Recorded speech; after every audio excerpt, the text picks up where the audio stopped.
are here because we believe that there is nowhere else in the world like Sweet Briar College, and you have this chance to join our amazing community.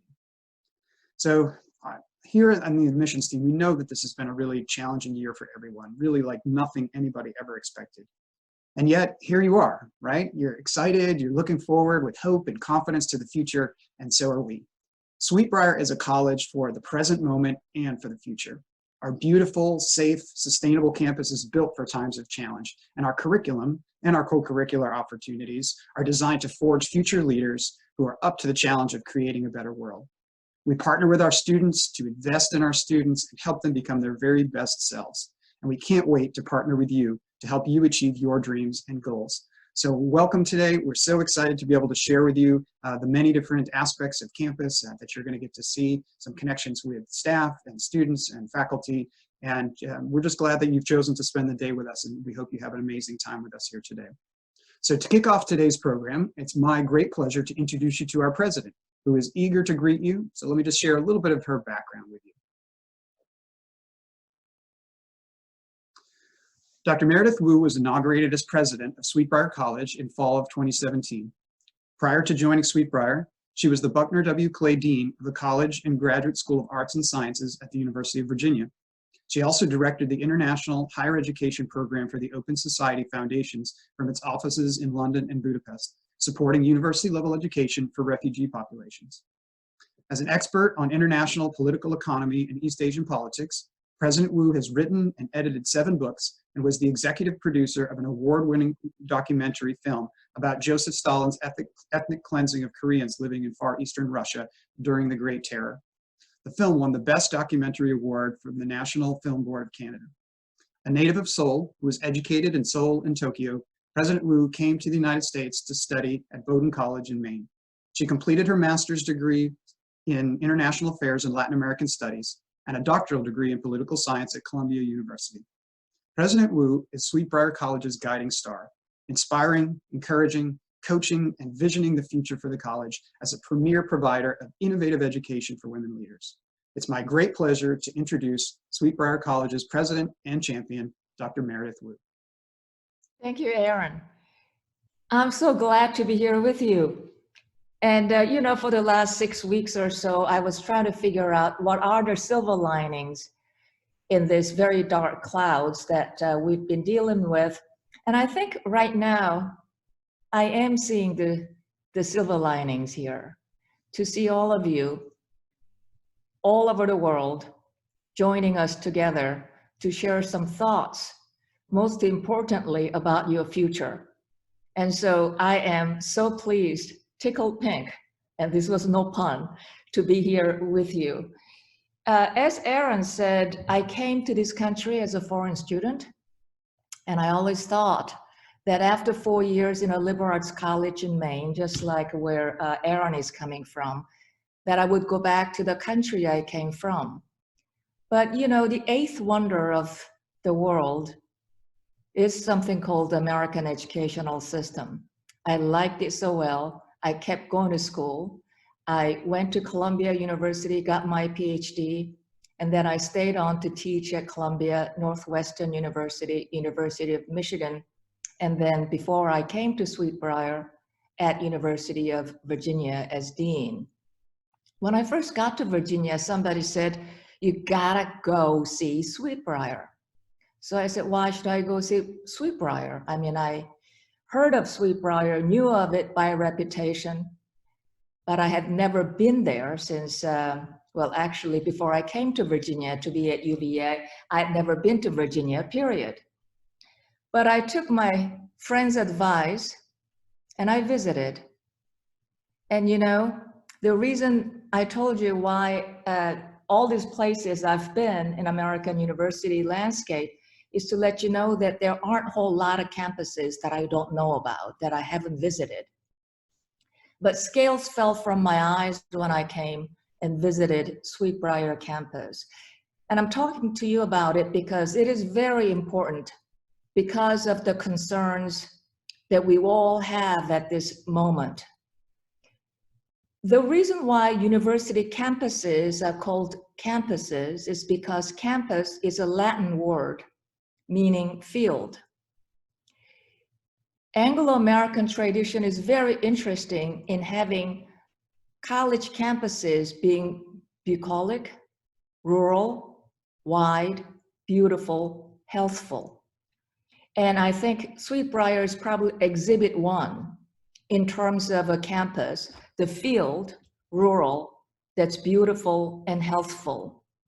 You know, a lot of schools you might have seen are not exactly that way. They look like concrete barracks, but Sweet Briar is unusual in that regard. And so let me talk to you a little bit as you think about the options for yourself in the fall, as the pandemic, we hope, will have subsided, but you always need to be very careful of your health. At Sweet Briar, the most important thing to us is your health and your well-being. Why? Because without health, you don't have anything. Without safety, learning cannot take place. Above all, health and safety are the things that we value as the most important in your life and in our mission as educators. So let me tell you a little bit about Sweet Briar that's hugely unusual, that distinguishes us from practically anybody that you might consider, or anybody, in fact, in the country. One is the fact that we actually have a living situation, a living quarter that can guarantee social distancing. What do I mean by this? As you know better than any, COVID-19 is a problem of density. The reason why you have massive problem in New York City with COVID-19 is because it is a very dense city. When you have people crowded together, you don't have safety. Well, Sweet Briar is very unusual in that we have 6-to-1 student-faculty ratio, which means that you have, for every 6 students, 1 faculty member. The class that you attend is likely to be less than 10 people. So it is possible, as almost nowhere else, for you to sit at safe distance, 6 feet if you want, from your classmates and from your faculty members. And if you're not feeling well, you can attend classes from the safety of your bedroom in the dorm. So that's a very unusual situation. You can't guarantee that in practically any other college in the United States or in the world. What I can guarantee you is this: we will endeavor to give every last student we have at Sweet Briar a single bedroom. You might obviously have to share the bathroom, and we'll find out rules about that. But in terms of having your own bedroom, we'll endeavor that that is possible. And I think that's a really wonderful situation if you can have your own single bedroom and you are living in dorms that are famous, historically significant dorms. Sweet Briar College as a campus was built by a man by the name of Ralph Adams Cram, who is, or was, turn of the century, one of the most important American architects. You know, Frank Lloyd Wright, who is also another famous architect, built individual homes. Ralph Adams Cram built university campuses. So he built the Sweet Briar, which was his first project. He built all the dorms that you'll be living in. And then he went on to build Princeton University Graduate School. He built West Point, and he also built Rice University. So this is an incredible situation, safe situation where you can live in a historical dorm. The second very unusual situation, which you're not likely to find except in a handful of colleges around the country, is that you will eat the produce in the dining hall that we produce. We have state-of-the-art 27,000 square foot greenhouse that will be completed in the next couple of weeks. And we will be producing all the produce, the greens that you'll be consuming on campus. Well, you know, one thing that this COVID-19 has taught us is that we just don't know where the food that we eat come from. We don't know what kind of food is being used by restaurants, we don't know what kind of food comes to your local grocery stores. But at Sweet Briar, you will know where the food you eat will be coming from. It will be coming right outside of Prothro Hall, your dining hall, where you will see a wonderful, beautiful 27,000 square foot of a greenhouse that year-round will be producing the food that you will consume. And then finally, you have a interesting situation where, once again, going back to the notion of a college being a campus, a field, it's a rural, bucolic setting, 3,200 acres of rolling hills and dales, and a very complex ecology. Sweet Briar is a college that used to be a farm and now prides itself in wanting to be the leader in sustainability and ecology. And this is important for us, not just because we happen to have this asset in the form of 3,200 drop-dead gorgeous campus acres, but also because we believe very deeply in our heart that the ethics of stewardship, the ethic of commitment to your environment, the ethics of honoring the land is critical for us to grow as mature, responsible citizens.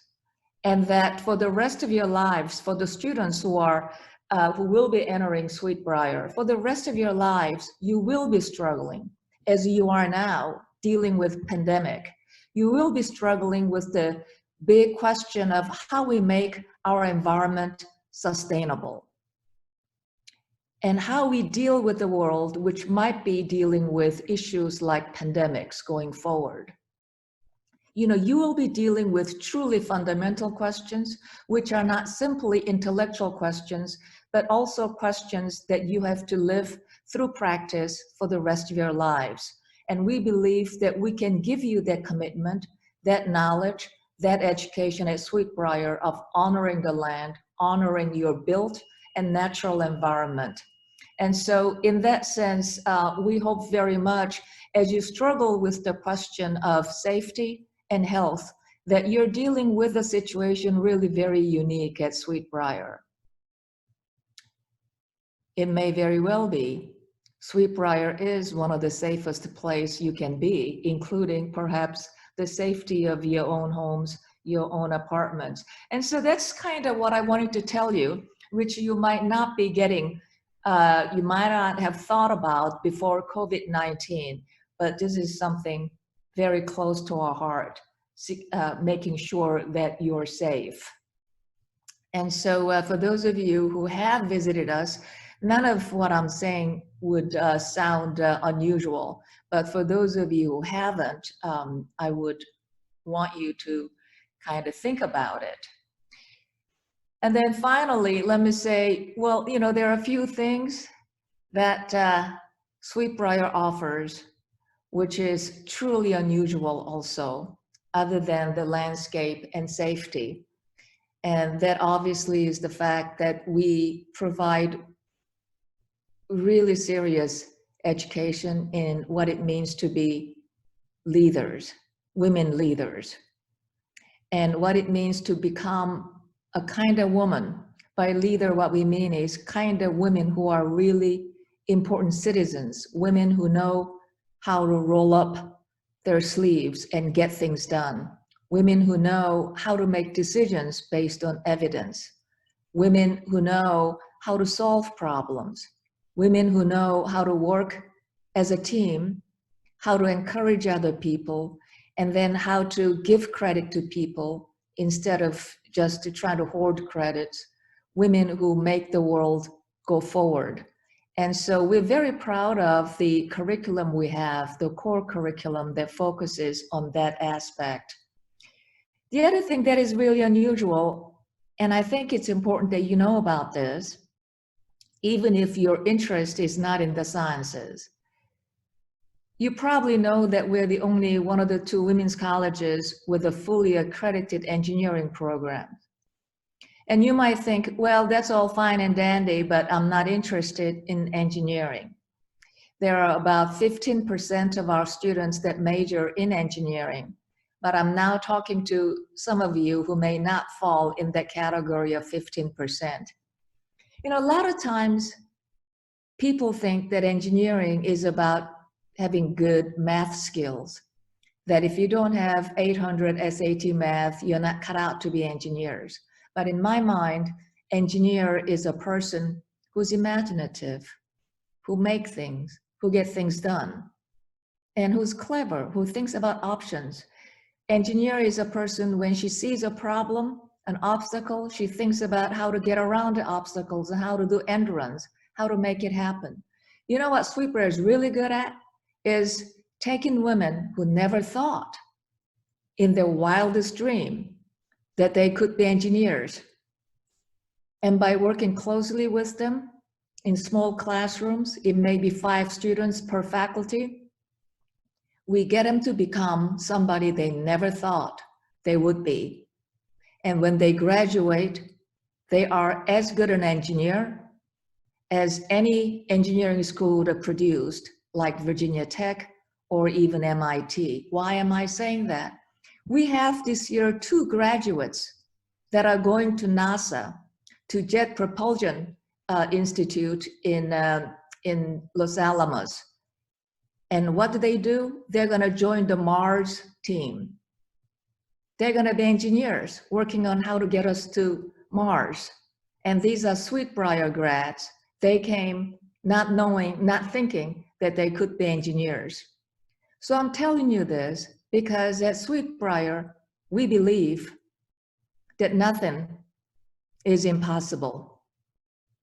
That you can really become the kind of person that you imagined, except that you just never thought or had been in an environment where you could be leaders and you could become the kind of engineer you never thought possible. So I mentioned these things. And then finally, I want to circle back to the question that I started with, sustainability. We believe that this is really important for the rest of your lives. And, you know, it doesn't simply mean that a particular kind of interest in environmental science or anything of the sort. It's having an understanding in a system-like manner, holistic manner, of what it means to live and live a good life in an environment that is sustainable, and to have a knowledge that is broad and detailed, all the way from having an understanding of environmental change, global change, to having an understanding of the food that you eat, understanding every aspect of the food economy and food system, all the way from producing your own food, understanding how the food that's produced gets marketed and consumed, and understanding the global structure through which food is marketed and transported and to your table. It's to understanding the land and the people that produce the food that is really important for your consumption. And so we believe that ethics of sustainability is indeed, in the end, same as the ethics of the kind of liberal arts learning that we're trying to inculcate in our students. So anyway, let me stop here and see if you have questions so that we can engage in a conversation. We did have a question from the tour earlier asking about when a decision for the fall would be made on if we'll be on campus or off campus at the start.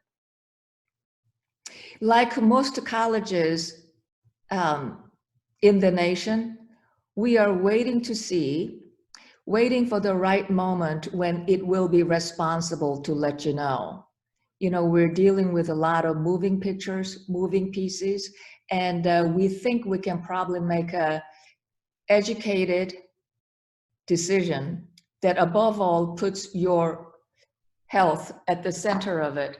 But know that I think all you really need to know in this regard is this decision is likely to be tougher for us than for other schools. You know, for schools that have 50,000 students and that have students go to football games packed into a stadium, and for schools with 300 students in the classroom, well, they know that if if the threat of COVID-19 is very strong, it will be a very, very difficult decision to say that the school is open. Well, we have a interesting situation, don't we? We have a healthful campus. And so we believe deep down that we can handle this threat better than practically anyone else, and we can provide the safety, but still, I think that it will be safe for us to let you know a few weeks down the road.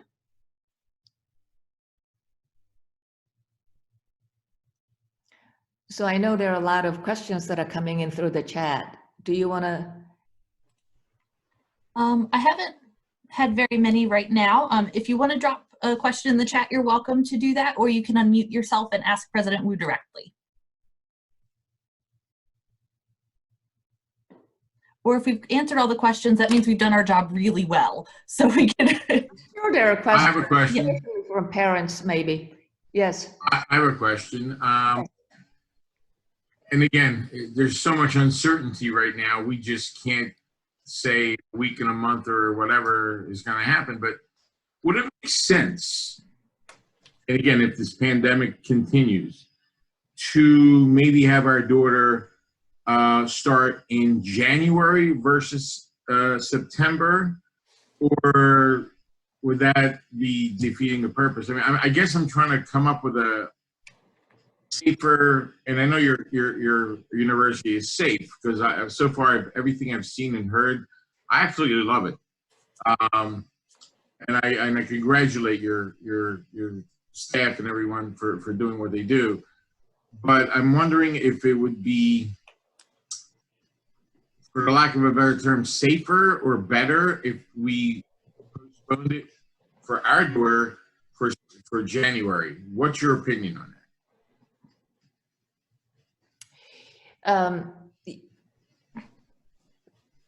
The decision will be an individual one. Yeah. It will not be an institutional decision. That said, I think that's a difficult question to answer. And the reason is because we're not sure that this pandemic is the one that peaks and goes away. And if, in fact, we're dealing with something with multiple peaks, then, it's quite possible that January is no safe answer either. And so, I think that we will come to a better understanding soon. And it may be that, you are thinking about sending your daughter in January. But I think that in the end, it really depends on how well prepared is her campus for dealing with health questions. And I feel that regardless, our responsibility and what we're committed to do is, number one, very widespread, ubiquitous testing so that we can isolate students that might be carrying COVID-19, and making sure that we can trace and make sure that with that wide testing, the students, their safety is ensured, number one. And number two, we have everything possible on campus medically to deal with the situation. And that means taking good advantage of telemedicine and other issues. We have a state-of-the-art hospital medical center, which is only 4 minutes away from our campus. And so we're looking at various possibilities. We will make sure that combination of telemedicine and that state-of-the-art medical center is used to ensure student health. And then beyond that, we have, as I mentioned, social distancing, which is possible, dining that's local with locally produced food, and also dining service, which will have students rotate in different ways so that even in the dining hall, students are not seated next to each other. And I think that's probably what we can offer, because it's not clear to me, unfortunately, that January is necessarily better than September is necessarily better than November. Although I do hope that by the spring next year, we don't have the kind of concerns we have with the pandemic. Does this make sense? It does. Thank you. I mean, it's a hard question to answer. I understand because there's no definite yes or no or date. So I get that. Thank you for your time. I appreciate that. Well, I appreciate your question. It's a very important question. We have one from the, go ahead. Yes, Dr. Wu, we have a question. yes. You had mentioned briefly something about a new policy for single rooms. We don't have a policy yet. We are looking at the situation now. We know that we have the capacity to provide single bedroom for everyone. And so I'm endeavoring to make it happen. And would that involve additional cost at the same cost? Have you got That's any? exactly what we're working on, but I am making a commitment to you that, you know, I will make it happen without an additional burden. Certainly does seem to be a better way to provide social distancing if you can make that happen. Yes, we will make that happen. Thank you. We have a question from the chat. How do you determine new classes to offer in the curriculum? New classes. What does that mean, new classes? The Jessens will have to chime in on that one. Well, the classes that we'll be offering in the fall are the classes that we have planned for. The classes will be offered in 3 different ways. One, we hope the greatest possible answer would be face-to-face. And 2, in the unlikely event that we have to continue online, we will continue online.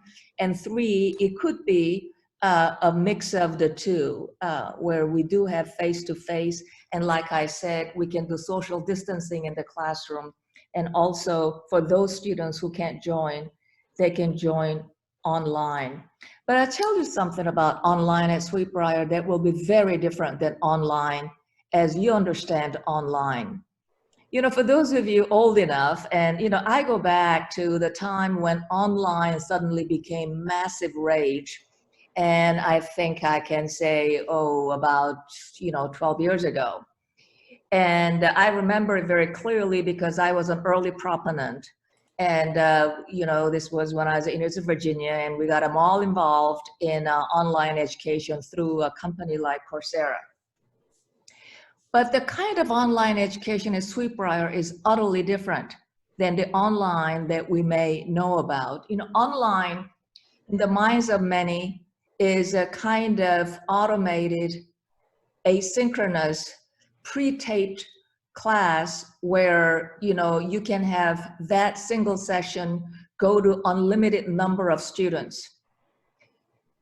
That was the kind of online education that people think is very disruptive in the sense that it changes the business model. You can teach infinite number of students by having that kind of online education. Our online education is different in that we still take advantage of a very small classroom, except it can be virtual. And so, as we excel in the kind of education with 5, 6 students in a classroom face-to-face, we can also do that online through Zoom meeting or through Google Meets. Combining that with other types of online education that can improve learning. We are very sure that online learning in a small college setting is different, unique, and equally effective as in-class teaching, although we still want to see you in the classroom face-to-face because that's what we do really well.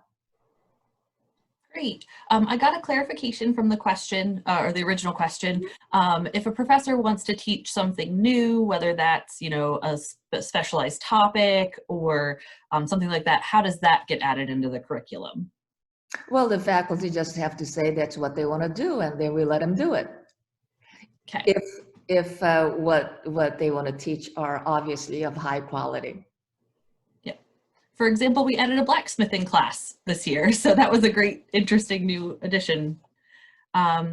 We had a question about tuition. If campus is closed and education is online, how does that affect tuition? Well, all these questions will be answered at the time we come back to you with a definite answer. Well, not so much definite answer. If there is a decision that's other than the decision we have at the moment, which is the school's open. It's open face-to-face in September or, late August. And then the last question we have is, does the single room policy mean no roommates for the incoming students?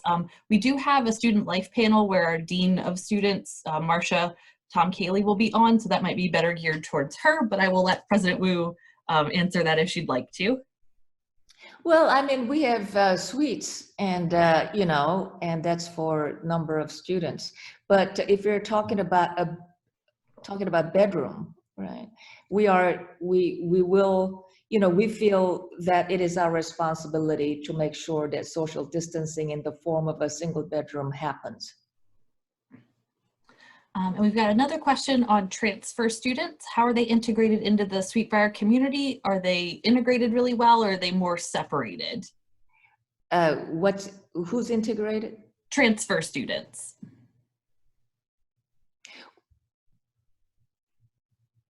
They ought to be integrated, just as freshmen are integrated into the campus. But obviously, transfer students may be of different age group than the students that enter Sweet Briar at the age of 18. Especially when the transfer students are turning point students, meaning older students. They have so much to teach our students in the way of the wisdom they have, the kind of life experience they have, and the discipline they have. And so, we all want all our students to be integrated, but we recognize that they're all different and bring different assets and different experience to school, and we cherish that. That's the kind of diversity that we celebrate. Erica, we also have a transfer student panel happening Tuesday afternoon. You should have gotten an email about it, but we will send a reminder next week as well. So that'd be a great time for you to connect with some current transfer students. And then the last question we have before we move on is, how will social distancing affect the writing program? Which might be a Mimi question. I would think that social distancing is not as much a problem with the writing program. I think that writers would have